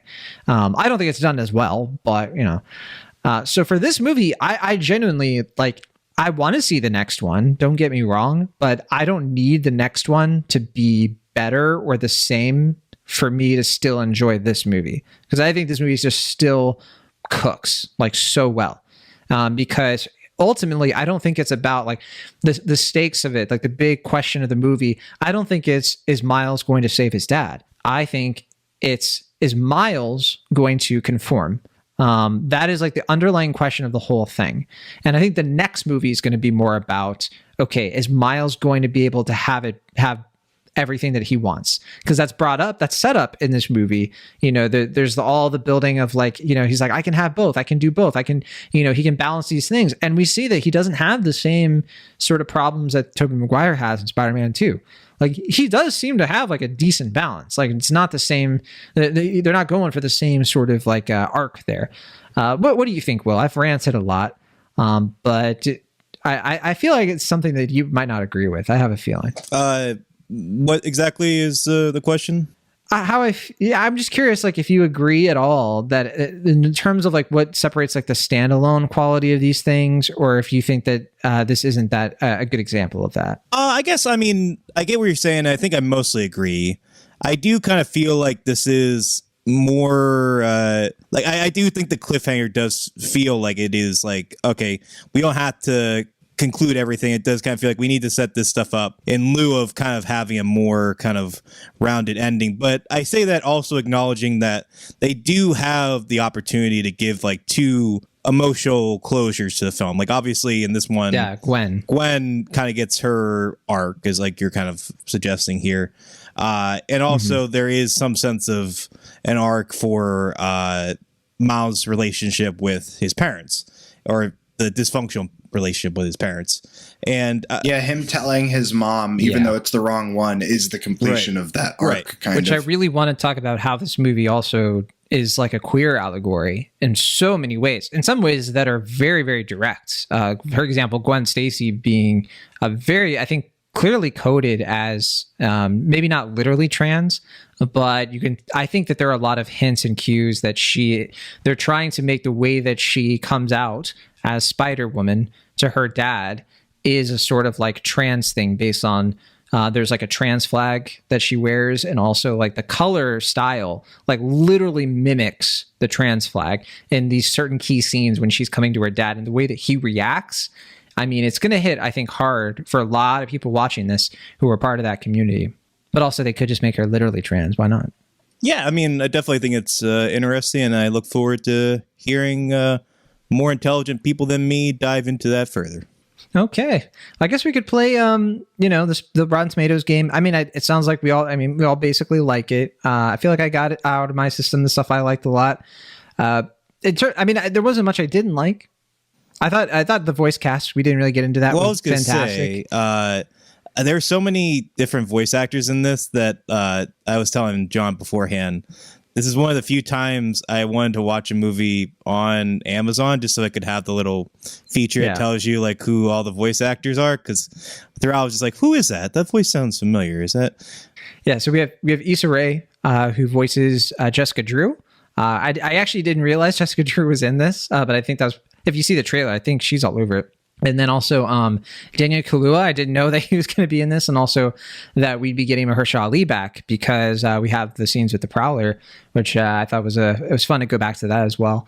But I want to also just shout out, Shameik Moore as Miles. He just brings such personality and like just in such an engaging, compelling like energy to that character. I think man, he's so good. Yeah, I think I want him to see him in more stuff. I was gonna say, as good as I think he is in the first movie, I think he's even better in this one. I think his voice performance is fully agreed. And also to not spoilers about the ending, but obviously his slightly different performance as the other Miles I thought was like impressively different. While still feeling like the same guy. So yeah, I still really like Hailee Steinfeld in these. And it's kind of interesting too, the way that she was she's like in the MCU as well. Her and Oscar Isaac are MCU standouts. So kind of seeing them have fun in this universe is just a little fun little extra quirk. But I think that like Gwen is so much better handled in this movie because she's really good in the first one, but like, she's the love interest in the first one. She's the one that he crushes on. She's the sort of like, oh, here's a version of Spider-Man, Spider-Woman who is like actually really good and at the peak of her powers, basically. Because Jake Johnson was the like, here's your future if you go down the path of, that he goes down where you're like saving the world too many times or whatever he says. Before I forget, loved Spider Baby. Spider Baby was really fun, cute. Also, just Jake Johnson is just like such a great dad, kind of like he has such a great dad persona that he brings with his voice. I love Jake Johnson so much. I know, totally agreed. He's great. I know Spider Baby is kind of just like a knockoff of Jack, but I love it all the same. She gets her own, fun little, she gets her own little moments, I'd say. They continue to make Mary Jane, who I don't think Zoe Kravitz, I don't think she comes back to voice the character. Although I don't remember who voiced her in like which universe, because I think she had different voice actresses. We saw Zoe Kravitz voice her in Miles' universe, and it was the same design in the other universe, but we actually never heard. Got it. Okay. So she might have been voiced by somebody else. I'm just not aware then. Probably kind of pretty deep into the credits. We also have Karan Soni, who I think we remember him from like Deadpool and stuff. He voices Spider-Man India. And I saw some people really react poorly to the way that Spider-Man, like specifically Indian and Pakistani critics were kind of like, not for this. Maybe that's more of a reaction to like the way Spider-Man India has been handled in the comics. I generally don't know because I'm not as like, I wasn't even aware Spider-Man India was a thing. But I actually don't know for sure if it did exist before this, but I think it did. It's in the other Spider-Verse events. Okay. So then, yeah, I'm different, not much more simple design and much less depth. I thought this actually like improved the character a lot. So I'm a little surprised here, but again, it's not my culture, so I don't have any say in it. Got it. Yeah. I don't know specifically, but I think some critics have been written about it, and I'm sure we'll see more of like, perspectives coming along with that, and like, specifically what isn't working for people on that. But I could understand why, because it does feel like a movie version of like stuff people know about India. And it does feel a little bit like maybe that was conceived in a different time, but I think people are getting more like in the know of, Indian culture in a way that's not just Bollywood, not just, the same old stuff that people always assume. Not to veer too off topic, but I just want to make sure before I forget that I mentioned that I really enjoyed Shea Wiggum's performance as Gwen's father. I thought it was a good dramatic voice performance in a film that's otherwise, not always that. And also, of course, Brian Tyree Henry, I think, is also once again really good in this movie. I would, yeah. So I was saving him last, but then also Luna Lauren Velez, who voices Miles' mom. And I thought they were great in the last movie too. I think that, Brian Tyree Henry gets out a great like early scene where he's like embarrassing Miles, and they get a lot of fun scenes in this movie too. And he's just a very like believable, interesting character. But the mom in this that to me is where like the specificity and like the Puerto Rican culture and like Puerto Rican mothers and stuff like that, the way that like she has like this speech with Miles, it's in the trailer I saw after the fact, that is like just so beautifully done. It's simple. It's not overly written. It's the kind of thing you could expect a mother to say, to kind of come up with on the spot. And that's what like really makes it hit. So yeah, that had me, and like I know other people just have, tearing up for sure. And so that to me is where I think a lot of the Kemp Power stuff probably came in, because it does remind me of Soul. It just reminds me of like One Night in Miami, where you have these like characters who have like these one-on-ones that are like, all right, let's take a little bit of a break here and kind of unpack, the emotions, a little bit. I think Kemp Powers has a real gift for that. So yeah, great movie, great characters, great fun. Do you guys think that the third movie is going to come out next year? Do you think that it can top it? Honestly, I hope so. That'd be cool. Yeah, but I feel like why doubt them now? Yeah, why doubt Phil Lord and Chris Miller? You said it's next year, isn't it? Like March or something? I believe it's 2024. I'll double check. Yeah, it's March 29th, 2024.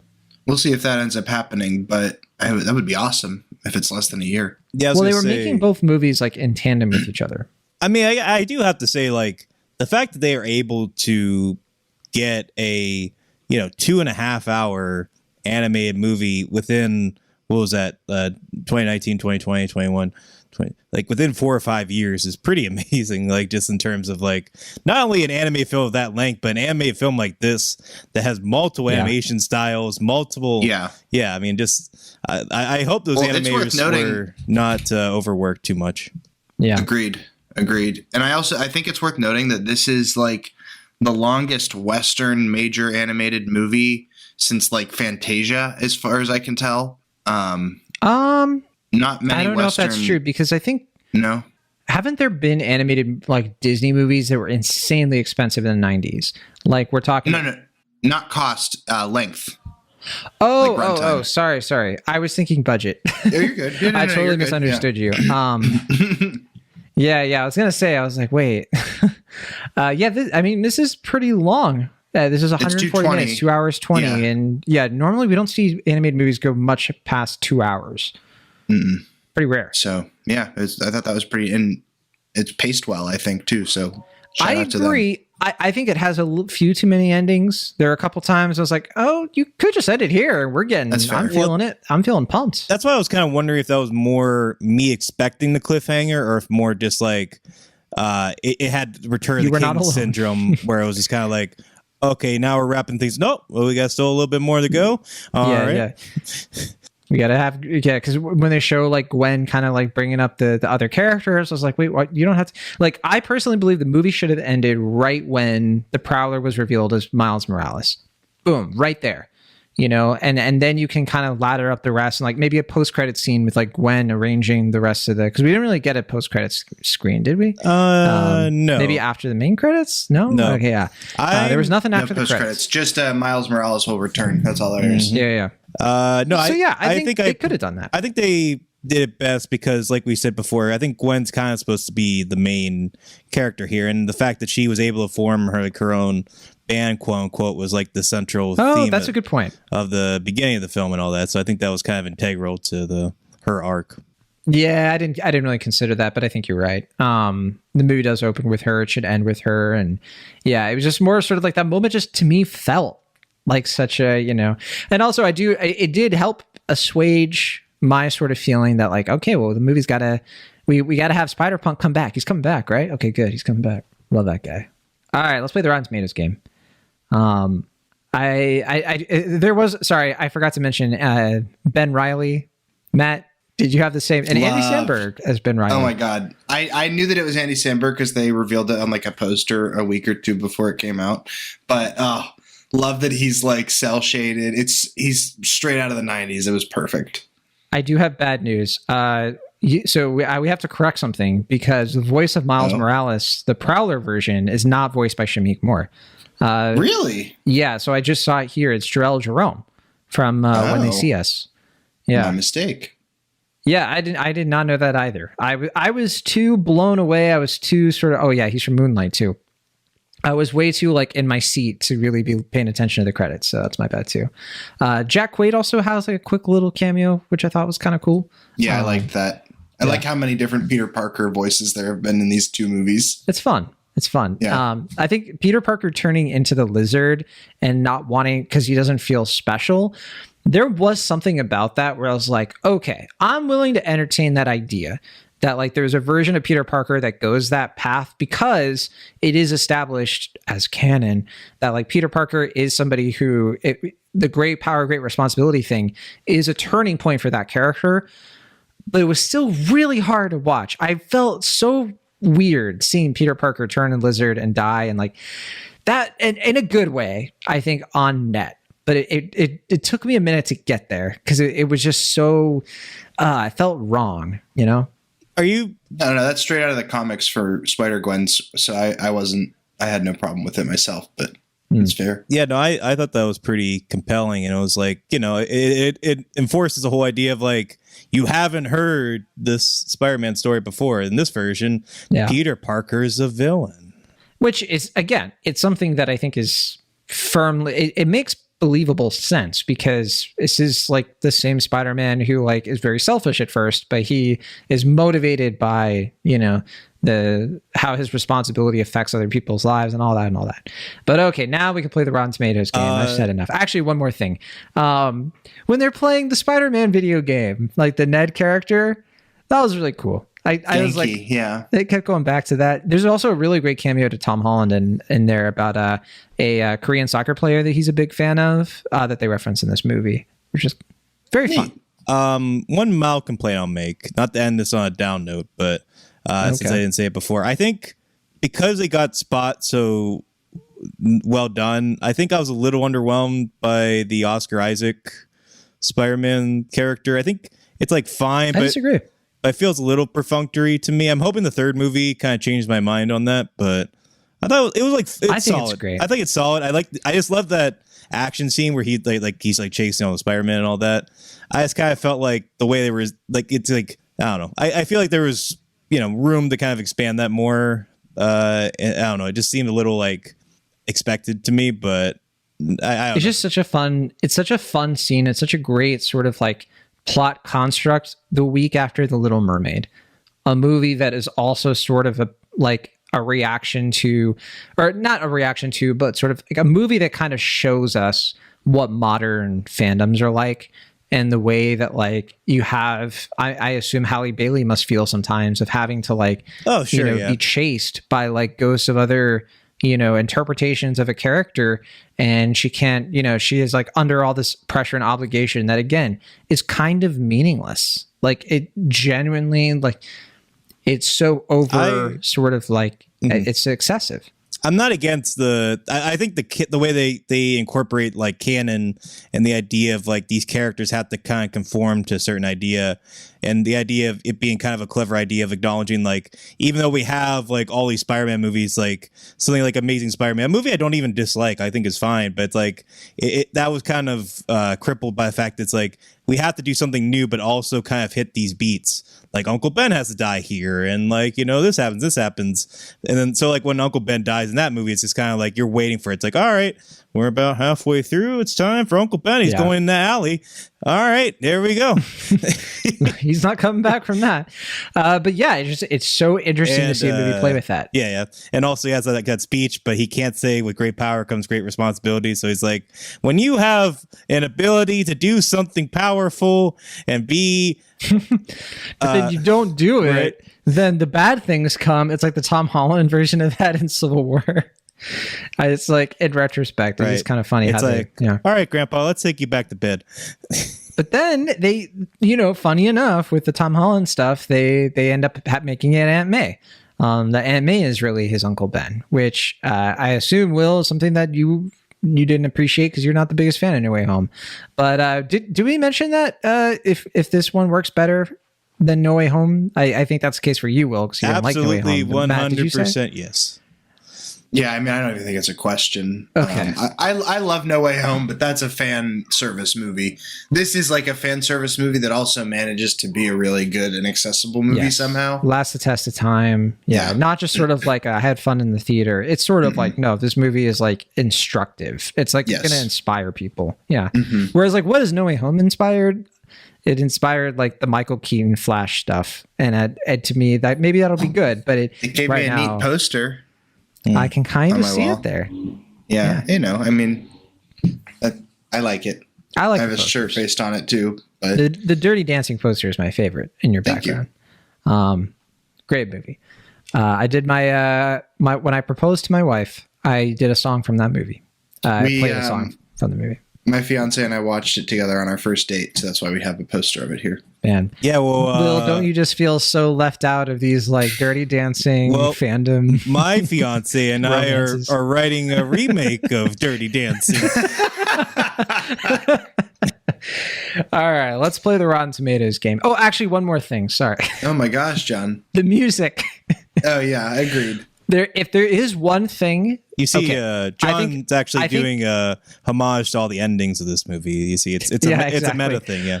Daniel Pemberton did the music again. I think the score here is better, or at least like also as good as the first one. But I thought the score stands out even more this time. Particularly, there's a scene where the Spider-Men are like in Spider-Man India, and they have to like save a bunch of people on a bridge, and the music there is just like perfect. Like love it, no complaints at all. I just thought the music here was just played up so well, so many times.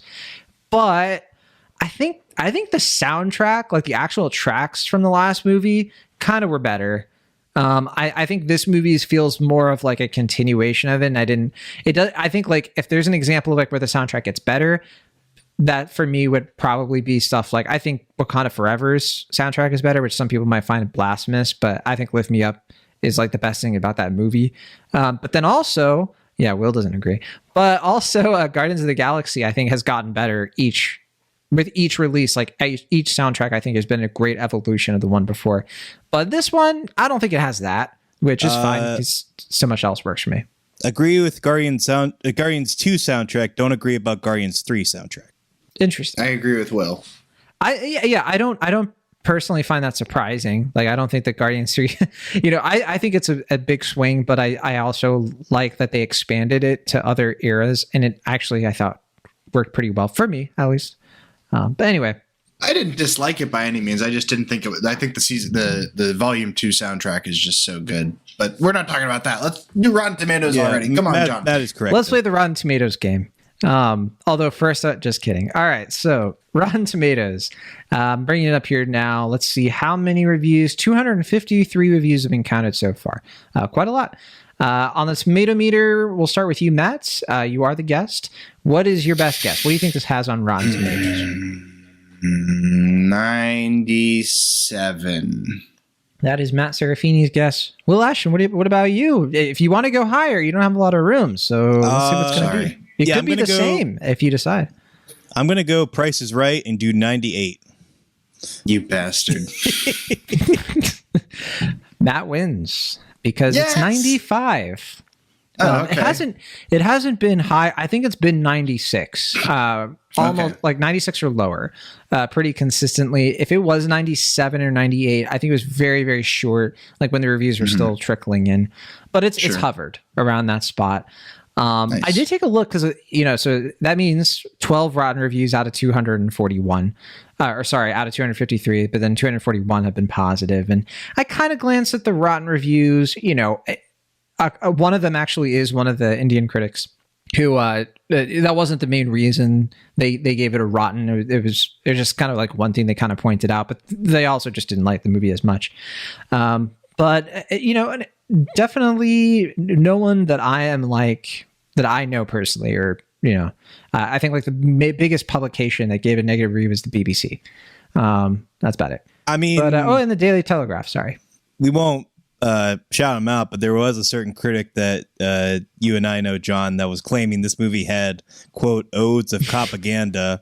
And I mean, I don't know. I don't know how you can watch a movie like this where a police captain or a future police captain leaves the force and that captain position in order to rekindle a relationship with the one person that matters to him outside of his job and go, does anyone smell fresh bacon in here? I don't want to. I don't want to harp too much because sometimes people just. I think it's a bit off base. I mean, the fact that the fact that Miles Morales wanted to save a cop, I guess, means that this movie just loves cops. It's tough, because we could do a whole Cinemaholic special on propaganda because it is for sure. It's a real thing. Sure. It's certainly something that pops up. I do think sometimes people do sort of relegate it to police are in a movie, right, but they're not actively being shown as murderous every second of the day. If a movie has a cop in it and characters aren't just pointing at them and going shame, shame, shame, it's somehow propaganda. And again, a movie where Miles literally wears a BLM sticker. And look, people can poke at that. They can say you can't have your cake and eat it too, even though that's literally referenced in this movie. Because they do point stuff out of he's trying to be a good cop so that people stop having bad, and you can look at that and you can say, hey, that's still propaganda. But I think it's just a little bit disingenuous to act like propaganda is a button that you press on a movie. You kind of have to remember the movies are made for everyone, and most people just do not see the police as a constant threat of every second of the day. But also that I think movies like this, they do kind of subtly imply that police are kind of irrelevant. to Will's point, and that that it's not it's not a perfect institution. It's not a good institution, I think, in my opinion, the way it's handled. But obviously, a lot of people have different opinions on that. But anyway, we don't have to go in another tangent. We're in the middle of the Rotten Tomatoes game. 95% on Rotten Tomatoes. What about the audience score? This time you can go first, Will. We have 5,000 plus verified ratings. Pretty verified. What do you think? I feel like audiences are digging this a lot. I can't see them being too far off from where critics are right now. I'm going to say 97%. Okay. And Matt Serafini, are you going to Price is Right, your old pal? I'm not going to price. I mean, I am going to Price is Right him, but I was already planning this number before he said it. I was going to say 98. So yeah, I like that we flip flop wins for the. Yeah, I did too. I thought that was a fun aspect of it as well. Well, now you're both tied up because Will, you win. It's 96, not 97 or 98. Yeah, you both made the same mistake, but in different moments. But let's see who's going to redeem themselves with the cinema score. Now, I have the cinema score right here, and you said you were not. Will, you said you were only spoiled on the Letterboxd, right? Yeah, so for Cinemaholics first, I was only spoiled on the Letterboxd score of this movie. I was not spoiled on anything else. Fun. Yeah. All right. Well, what about the cinema score? We'll start with you, Matt. What do you think? I'm gonna say, again, like you said, people are really digging this. This is the letter grade one, right? I'm gonna say it's an A. Okay, Matt says an A. Will Ashton, king of Cinemaholics of the game. I mean, what do you think? A is the highest, right? It doesn't go A plus. No. Okay, I was gonna say A plus is the highest. Oh, A plus is the highest. Yeah. Okay, I'm gonna go. I think they're gonna give it an A plus. Why not? All right. Well, you are wrong, Will Ashton. Okay. So far, Matt is in the lead because it is an A. Well done, Matt Serafini. This never happens. I'm excited. And funny enough, Spider-Man Into the Spider-Verse did get an A plus. And I guess that's not too surprising because I do think that some people probably were feeling like, well, I can't, be that enthusiastic. They haven't finished the movie. I want to see beyond it. I remember after the screening, people were a little bit like, come on. But not nearly as much as in Infinity War. I remember at the end of Infinity War, Maverick Hines and I were sitting there and we heard this one guy be like, what? Like he was losing it. But anyway, that's an A. And then for Letterboxd, I guess, Matt, you win the game because Will can't play the game fairly, but Will does get honesty points. Sure. Because Will was honest with the podcast and the listeners. Now, here's the thing. I don't know what the Letterboxd average is. So Matt and I can compete in a little bonus exhibition round. Why not? Sure. I like it. Off topic. Yeah. And Will, you should probably double check that it's the same. Sure. While I'm doing that, actually, I was going to say, I was imagining, those people who go to a movie and for some reason like leave like 5 minutes before it ends because they're just kind of just like, I want to beat traffic or whatever. I was imagining someone who did that, but for Infinity War, they're just like, yeah, they're just gonna save the day, whatever. I can get, and then just like doesn't know the ending of the movie. All right, so it looks like the Letterboxd score is actually the same as it was when I was spoiled on it. So it's a good thing I did not guess. So glad you filibustered too. So we were able to get, extra audio content for this episode. Anyway, John, you'll start first, I guess, because you are usually not guessing. What do you think the Letterboxd score is? So this is a tough one because it's Letterboxd. And on the one hand, Letterboxd is full of teenagers. Sure. And I think teenagers really like these movies. Yep. So like, I think that this is one of those things where it could have really high reviews, but at the same time, I think a lot of like edgy film critics, it depends on like where they go with it. And so I'm going to base this alone on the fact that like one of the critics I see who's actually really harsh on movies, like superhero movies, kind of liked it. Or at least gave it a better score than I think I was anticipating. So I'm going to say it's pretty high. I'm going to say it is maybe a little higher than Everything Everywhere All at Once was, because Everything Everywhere All at Once, it's one of the highest rated. It's up there with like Parasite and like the top, whatever. Although I think Into the Spider-Verse actually is higher than Everything Everywhere All at Once. I don't know how much higher. So I'm going to say it's like a little bit higher than Everything Everywhere All at Once, which is 4.4. I'm going to say 4.5. Okay. How about you, Matthew? I'm going to say 4.6. Well, I think it is indisputable that Matt Serafini won this game because it is a 4.7. Whoa, that's so high. That's why that's higher than Into the Spider-Verse. That's why I was spoiled on it, because people were making a big deal about how high it is. That's crazy. But you know what's funny? I don't know. Letterboxd is such a crapshoot, I feel like. Is it so? Then is it on the top 250 of Letterboxd? That is a question I do not have the answer for. I'm gonna bring it up because that would be pretty. Man, well, isn't the highest like really high? Isn't the highest like Come and See or something? It is. Yeah. The highest is Come and See. Parasite, I think, has been the closest to ever get past it. But I don't even think Parasite has a 4.7. It must be because not enough ratings have come in. So here it is. Okay. I do think Spider-Verse might go down a little bit in the later weeks. I mean, it might be a little front-loaded as far as the score, but I think it's going to stay high. I don't think it's going to like dramatically change. That's bizarre. Okay, so I'm looking at it here. It has a 4.7, like you said. Mm-hmm. It has 276,000 watches. Sure. It's not in the top 250. How does that work? Because I wonder if that is probably the highest score I think I've ever seen for a movie with that many hits. Is there a stipulation as far as like it has to be out a certain amount of time before it can go into? Maybe. It's gotta be because I don't know. I'm looking at so I just brought up Everything Everywhere All at Once. That's number 27. It has 1.8 million watches. That's insane. I've never seen it that high. I'm gonna bring up Into the Spider-Verse.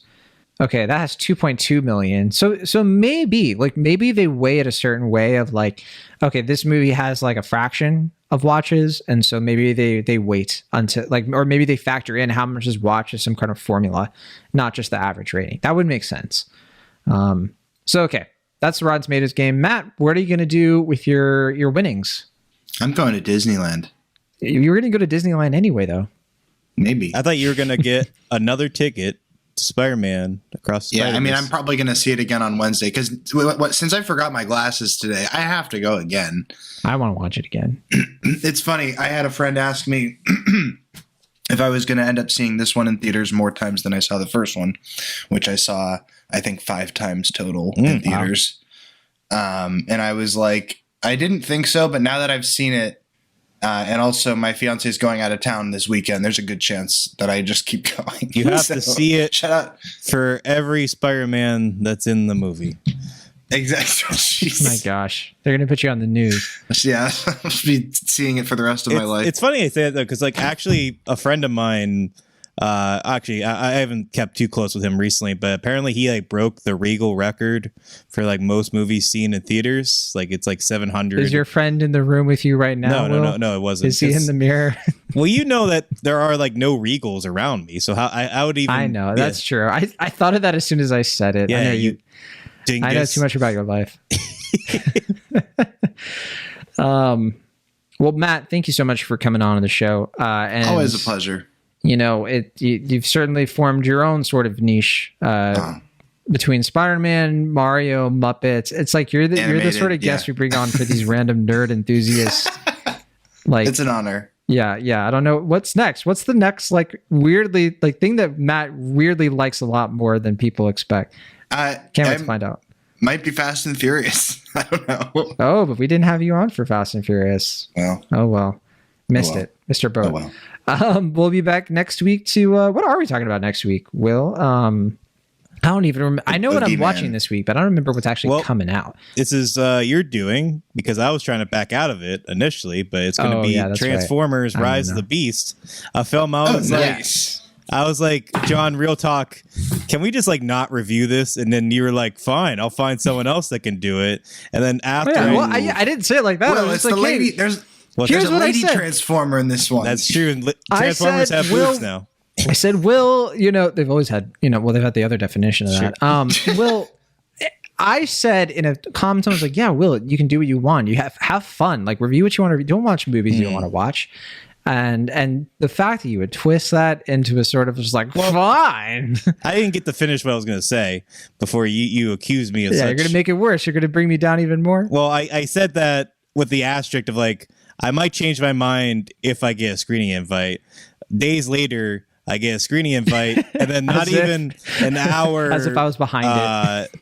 After I got that screening invite, a friend of mine, a mutual friend actually, a friend of Matt's as well, reached out and was like, hey, do you have a Transformer screening coming up? And I was like, funny you asked. I literally just got an invite. It's like, oh, I'd love to go. So that's how I end up. I'm going to be seeing it tomorrow. Looks like we planned it. So with that in mind, that means you also are going to have to watch it, John, and we're going to talk about it next week. Yeah, I don't know when I'm going to see it because my screening for it would have been tomorrow. And I was actually thinking I wasn't going to see it anyway because I was going to see The Flash tomorrow because I got a screening of that. I'm going to skip both and not do any screenings. I'm going to see Past Lives, but after that's going to be in the afternoon. And then after that, I'm going to do something else. But I'll be seeing The Flash later, maybe next week. Transformers, I'll have to see at some point, I guess. But I'm seeing Elemental also this week, which I'm really excited about. Can't wait. Also, Asteroid City, I think I'm seeing this week. Oh, okay. So we'll get to those movies, and I want to talk about Past Lives.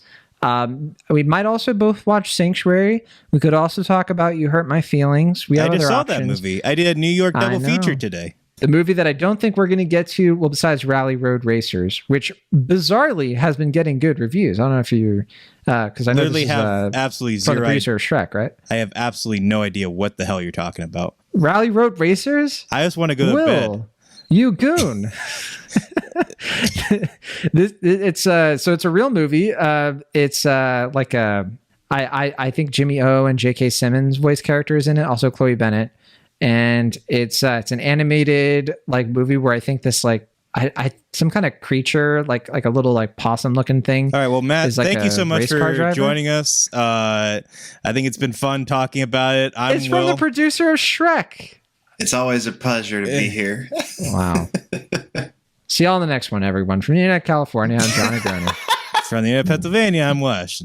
From the Internet, California, I'm Matt Serafini.